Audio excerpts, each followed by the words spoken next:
Jesus, aleluia, aplauda ao Senhor. Você aplaude, você glorifica, você bendiz o nome do Senhor. E a Ele a honra, a glória, o louvor, toda exaltação. Tudo é para o Senhor nesse lugar. Em nome de Jesus, Espírito Santo, fica à vontade nesse lugar. Faz a tua obra, continua falando conosco, agora pela tua palavra. Em nome de Jesus. A igreja diz amém? Que a maravilhosa graça e paz do Senhor seja com a amada igreja. Você pode se sentar. Os queridos que estão aqui no templo da Igreja Batista Koinonia, como a todos também que se encontram em casa, ou quem sabe, no ambiente de trabalho, acompanhando e participando desse culto. Hoje, celebração da ceia do Senhor. Você que está em casa, prepare aí seu suco de uva, um pedaço de pão, para que você participe conosco também dessa celebração. Ele morreu, mas ao terceiro dia ele ressuscitou. 1 Coríntios 11, 26 diz: porque sempre que comerem deste pão e sempre que vocês beberem deste cálice, vocês anunciam a morte do Senhor até que ele venha. A celebração da ceia do Senhor, como nos diz o texto lido, é acima de tudo a anunciação, a proclamação da morte, da entrega do Senhor Jesus na cruz do Calvário, no meu e no seu lugar. E se nós estamos hoje aqui, é por causa do amor de Deus por mim e por você. Mas essa anunciação da morte do Senhor deve ser feita sempre, tanto para os que já foram lavados e remidos pelo sangue de Jesus. Você já foi lavado e remido pelo sangue de Jesus? Os que já reconheceram o sacrifício de Cristo e por isso já se entregaram a Ele, como também essa anunciação principalmente deve ser feita para aqueles que ainda não se entregaram a Jesus. Na cruz, o Senhor satisfez as exigências da justiça. Na cruz, Jesus cumpriu tudo o que fora dito pelos profetas. Por amor a mim, você sofreu a malícia mais extrema dos seus adversários. E depois de haver cumprido tudo, o caminho para o Santo dos Santos, o acesso ao Todo-Poderoso, foi aberto pelo precioso sangue de Jesus. Ele é o novo e vivo caminho. Romanos 5,11 diz: não apenas isto, mas também nos gloriamos em Deus, por meio de nosso Senhor Jesus Cristo, mediante quem recebemos a reconciliação. Jesus é o caminho de volta para Deus. Esse caminho foi aberto na cruz do Calvário, e você pode e deve adentrar nesse caminho hoje. Só porque tudo está pago, temos direito a muitas bênçãos da parte do Senhor. Estou falando de dinheiro, não estou falando de bens, não estou falando de posição, não estou falando de status. Eu estou falando de bênção mesmo. Romanos 8, 17 diz: se somos filhos, então somos herdeiros. Somos herdeiros de Deus e co-herdeiros com Cristo Jesus. A palavra de Deus nos afirma que todo aquele que é lavado e remido pelo sangue de Jesus é feliz. Se a obra de Cristo já alcançou a sua vida e mudou a tua história, você é feliz.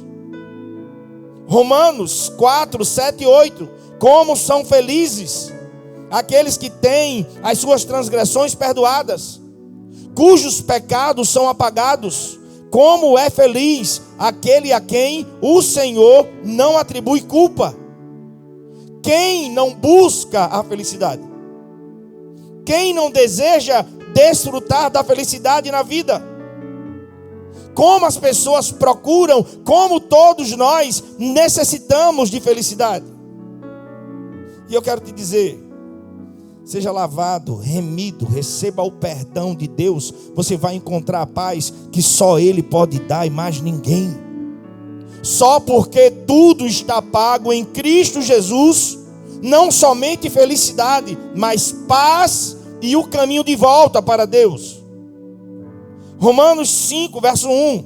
Tendo sido, pois, justificados pela fé, temos paz com Deus por meio de nosso Senhor Jesus Cristo. Tudo porque Ele morreu e ressuscitou. Ele vive, querido, Ele reina para todos sempre. Ele morreu, mas ao terceiro dia Ele ressuscita. Ele está à destra de Deus, intercedendo por mim e por você nesse momento. A cruz nos diz que Ele venceu o maior de todos os inimigos. Ele venceu a morte. 1 Coríntios capítulo 15, verso 51 diz: eis que eu digo um mistério, nem todos dormiremos, mas todos seremos transformados. No momento, num abrir e fechar de olhos, ao som da última trombeta, porque a trombeta vai soar, irmão. Os mortos irão ressuscitar incorruptíveis e nós seremos transformados. Pois é necessário que aquilo que é corruptível se revista de incorruptibilidade, e o que é mortal se revista de imortalidade. Então se cumprirá a palavra que está escrita: a morte foi destruída pela vitória. Foi na cruz, irmão, que obtemos essa vitória. Onde está a morte, a sua vitória? Onde está a morte, o seu aguilhão? O aguilhão da morte é o pecado, e a força do pecado é a lei. Mas graças a Deus que nos dá a vitória por meio de nosso Senhor Jesus Cristo. Portanto, meus amados irmãos, mantenham-se firmes e nada os abale. Sejam sempre dedicados à obra do Senhor, pois vocês sabem que no Senhor o trabalho de vocês nunca será inútil. Ele venceu a morte, como falamos hoje de manhã. Não vivemos na perspectiva da morte, mas da ressurreição. Por isso o apóstolo indaga, o apóstolo nos faz pensar: onde está a morte, a tua vitória? A morte foi destruída pela vitória de Cristo na cruz do Calvário. O aguilhão da morte é o pecado, e a força do pecado é a lei. Mas graças a Deus que Ele resolveu tudo isso na cruz do Calvário. Eu e você devemos nessa noite agradecer a Deus por tão grande obra de salvação. Mateus capítulo 28. Lemos assim: depois do sábado, tendo começado o primeiro dia da semana, Maria Madalena e outra Maria foram ver o sepulcro. E eis que sobreveio um grande terremoto, pois um anjo do Senhor desceu dos céus. E chegando ao sepulcro, rolou a pedra da entrada, assentou-se sobre ela. Sua aparência era como um relâmpago, e suas vestes eram brancas como a neve. Os guardas tremeram de medo e ficaram como mortos. O anjo disse às mulheres: não tenham medo. Sei que vocês estão procurando Jesus, que foi crucificado. Ele não está aqui. Ele ressuscitou. Ele ressuscitou, disse o anjo, como ele tinha dito. Venham ver o lugar onde ele jazia. Agora vão depressa e digam aos discípulos dele: ele ressuscitou dentre os mortos e está indo adiante de vocês para a Galileia. Lá vocês o verão. Notem que eu já os avisei. As mulheres saíram depressa do sepulcro, amedrontadas e cheias de alegria. Era um misto de emoção. E foram correndo anunciá-lo aos discípulos de Jesus. De repente, Jesus as encontrou e disse: salve. Elas se aproximaram dele e abraçaram-lhes os pés e o adoraram.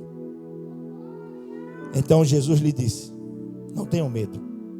Vão dizer aos meus irmãos que se dirijam para a Galileia, porque lá eles irão me ver.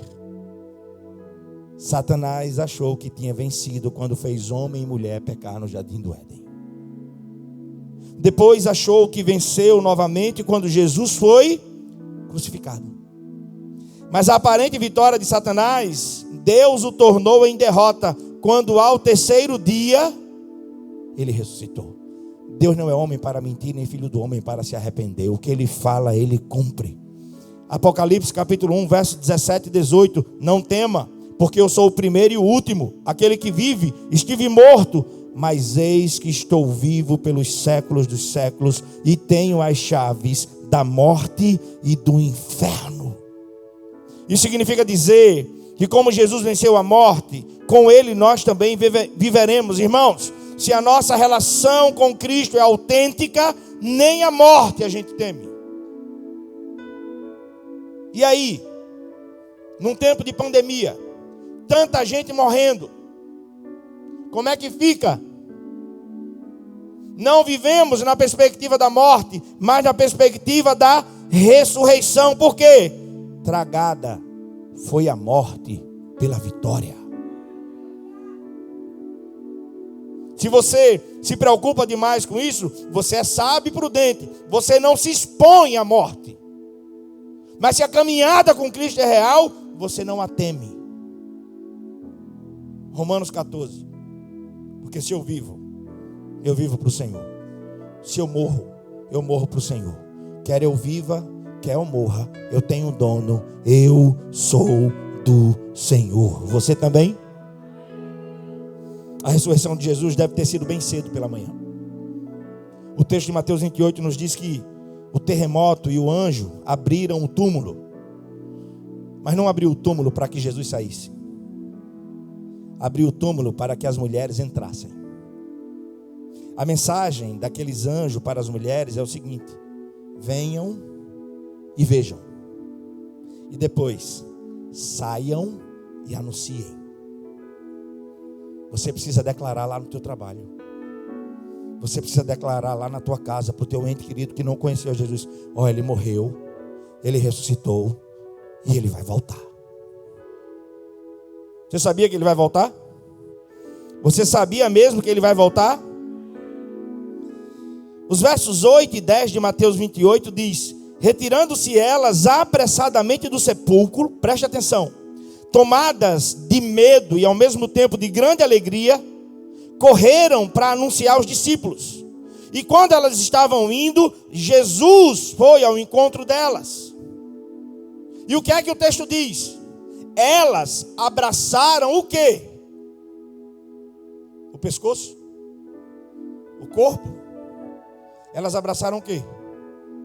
Isso indica o quê? Rendição total, irmão. Elas abraçaram-lhes os pés e o adoraram. Você está rendida aos pés do Salvador?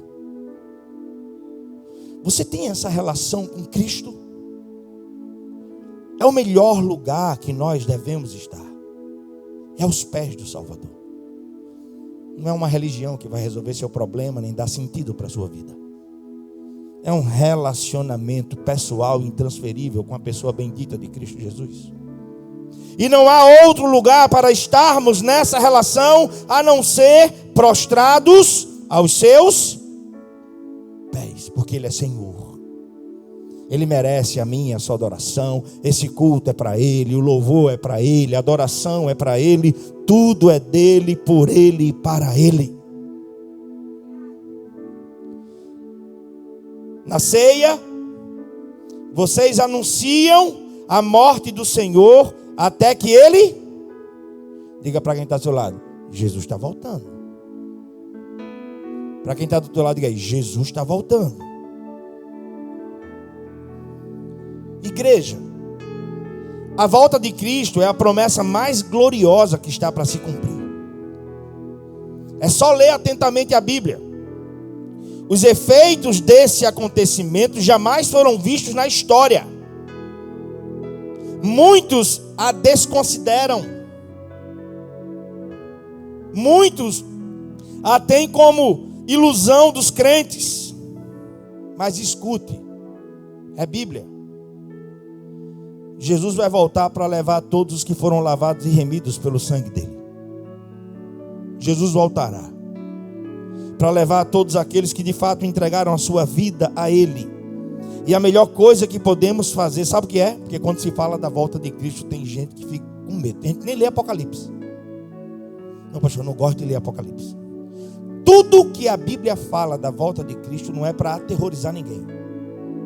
Tudo que a Bíblia fala da volta de Cristo é para que estejamos preparados.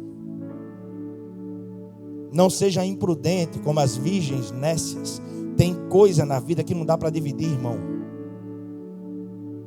Porque na parábola das 10 virgens, as cinco imprudentes diz: divide comigo um pouquinho do óleo. O que é que elas dizem? Não. Porque vai acontecer que nem vocês nem a gente vai ficar com óleo. Ela está falando sobre o que ali?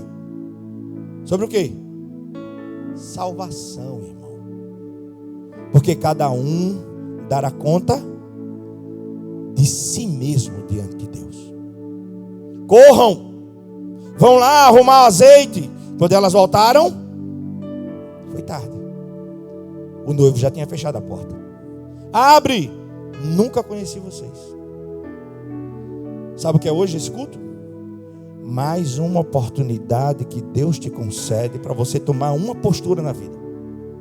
Se render aos pés do Senhor Jesus.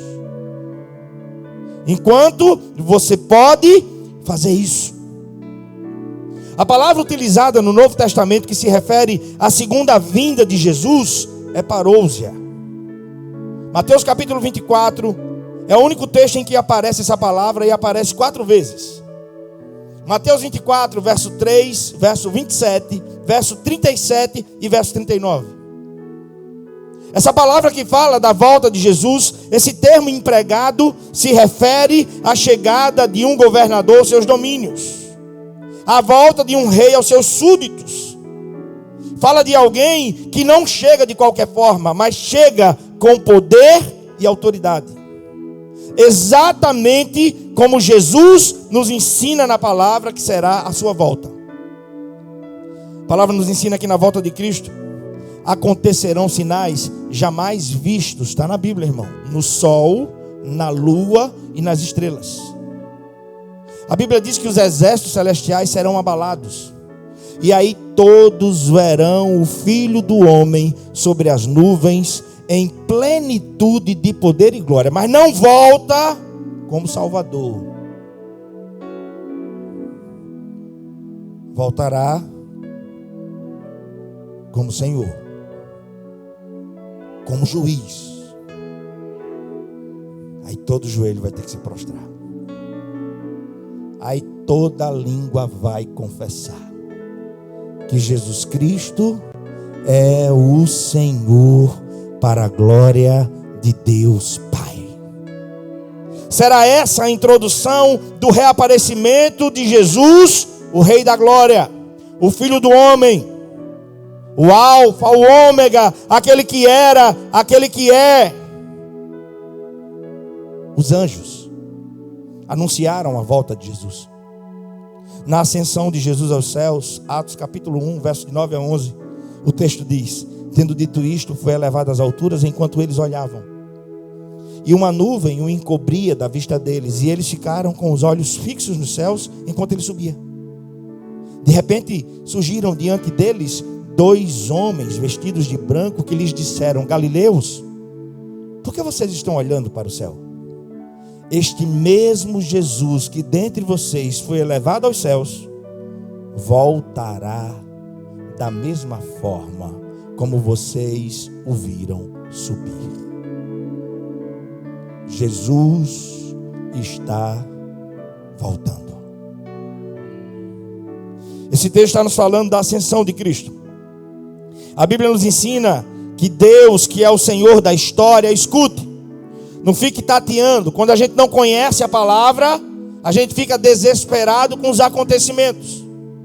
Mas a Bíblia nos ensina que Deus, que é o Senhor da história, tem um plano muito bem definido para cada ser humano e para o mundo. Precisamos entender que a história não é um conjunto casual de fatos.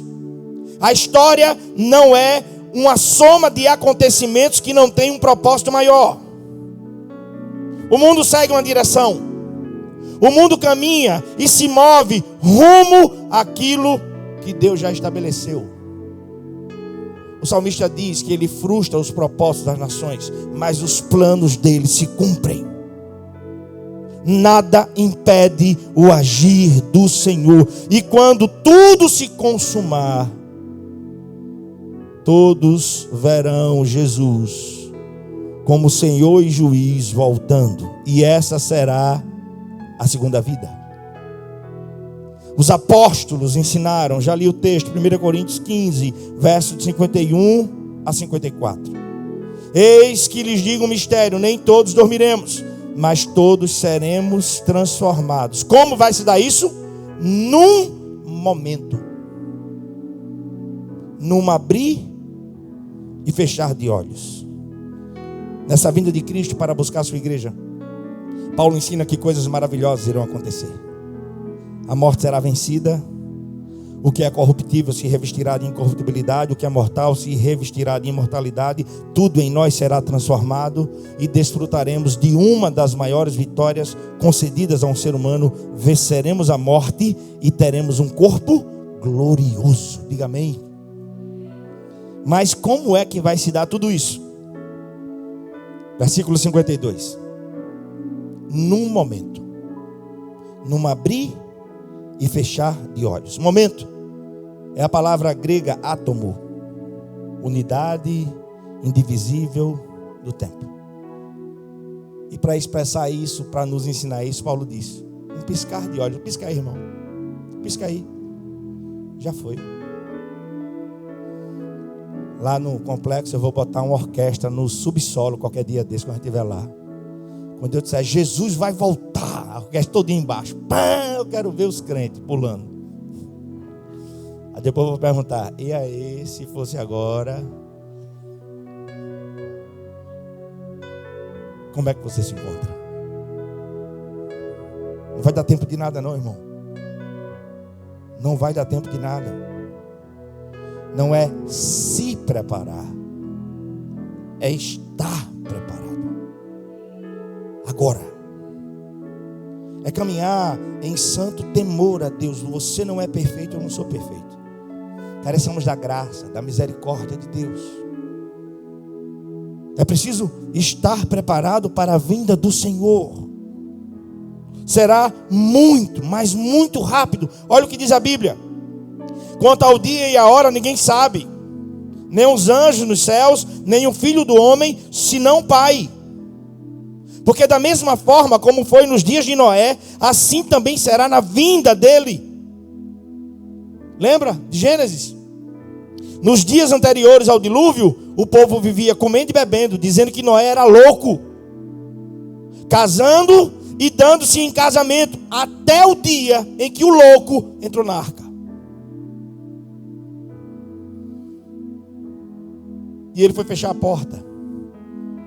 E Deus disse: não, quem fecha sou eu. Que nem as virgens. A porta foi fechada. O dilúvio veio.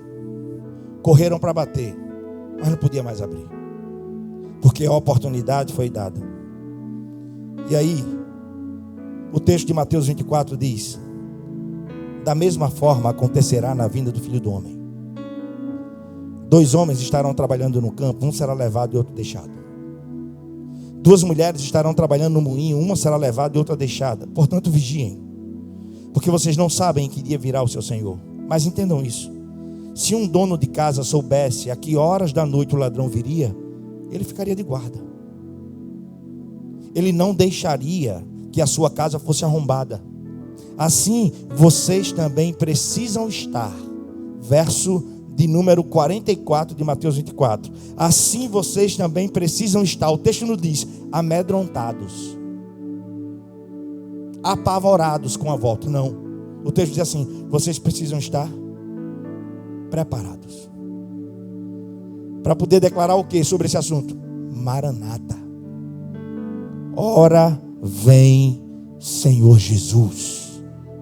Ansiar a sua volta, aguardar a sua volta, sem temor, sem nenhum medo. O tempo exato da volta nós não sabemos. Toda e qualquer especulação sobre o dia e hora da volta de Jesus é heresia. Sobre a segunda vinda não se deve especular. Sobre a segunda vinda, a orientação bíblica é que devemos estar preparados. Hebreus capítulo 10, versos de 36 a 39.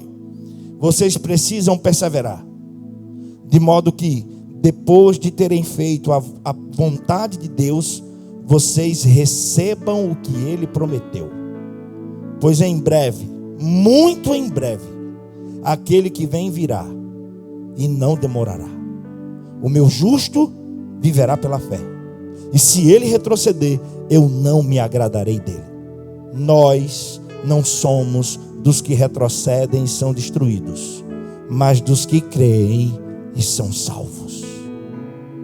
Sem temor, sem arrogância, mas se preparando dia após dia para o cumprimento dessa promessa. Sobre a sua volta, o próprio Cristo nos fez refletir. Em Lucas capítulo 18, verso 8: quando o Filho do Homem vier, encontrará fé na terra? A fé vem pelo e o ouvir mas não é ouvir só na igreja não, crente. A fé vem quando todo santo dia eu me exponho à palavra, eu leio a palavra, eu me alimento da palavra. Essa deve ser a caminhada contínua, minha e sua. E para a gente encerrar, lembra de Hebreus 12, 14? Esforcem-se para viver em paz com todos e para serem santos, porque sem santificação ninguém verá Deus. Ninguém verá ao Senhor. Como é que está a sua vida diante de Deus? Aquelas mulheres abraçaram os pés do Senhor. Vivamos assim, irmão. Que Deus nos ajude, que a sua misericórdia nos alcance todo santo dia. Que o nosso sentimento frente à promessa da volta de Cristo não seja de temor, não seja de medo e muito menos pavor. Mas aquele que vive e conhece a palavra, frente a essa promessa, se porta com regozijo, vigilância, disposição e busca, sem querer ser melhor do que ninguém, a santificação. Eu estou no mundo, mas eu não sou do mundo. A busca da santificação nunca fará surgir na minha vida um desejo de me achar superior a quem quer que seja. Isso é religiosidade. Religiosidade. Santificação é quando eu me deparo numa experiência pessoal com Deus e vejo a santidade dele. E aí eu preciso me santificar dia após dia. O que é que diz a palavra? Sede santos, porque eu sou. Eu falei pela manhã. O segredo de uma vida santificada está em uma mente que verdadeiramente conhece a palavra. Porque conhecereis a verdade, e a verdade vos da mentira, do adultério, do roubo, da falsidade, da língua comprida, de tudo o que nos afasta do Senhor. O nosso rei está voltando. E eu e você precisamos estar devidamente preparados. Faz uma coisa. Feche teus olhos. Curva a tua fronte. E apresente a sua vida ao Senhor. Porque daqui a pouco você vai comer do pão e beber do cálice. E ninguém pode fazer isso indignamente.